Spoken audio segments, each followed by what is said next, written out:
বিস্ফোৰণ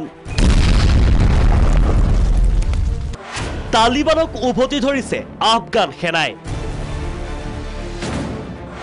কান্দাহাৰত air strike উৰি গ'ল তালিবানৰ গুপ্ত ঘাটি কান্দাহাৰৰ জেহৰাইত আফগানিস্তানৰ বায়ু সেনাই এয়াৰ ষ্ট্ৰাইক কৰিছিল এয়াৰ ষ্ট্ৰাইকত আত্মগোপন কৰি থকা বহুকেইজন তালিবান সন্ত্ৰাসবাদী নিঃশেষ হয়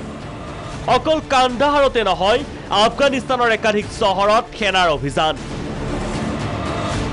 24 ঘণ্টাত মৃত্যু হৈছে 250 তালিবান সন্ত্ৰাসবাদীৰ তালিবানৰ বিৰুদ্ধে সেনাই অভিযান তীব্ৰতৰ কৰি তোলাৰ মাজতেই তালিবানেও এটাৰ পাছত আন এটা কুটাঘাত সংঘটিত কৰি গৈছে কান্দাহাৰত ৰাষ্ট্ৰসংঘৰ কাৰ্যালয়ত আক্ৰমণ সংঘটিত কৰাৰ লগতে তালিবানে কান্দাহাৰৰ বিমানবন্দৰত 3টা ৰকেট আক্ৰমণ কৰে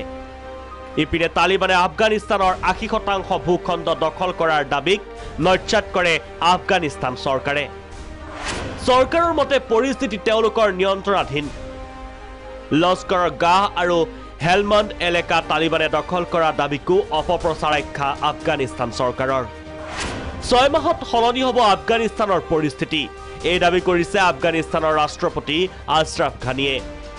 তালিবানৰ বিৰুদ্ধে হৰব ঘানী বিগত 2 দশকত তালিবান অধিক হিংস্ৰ হৈছে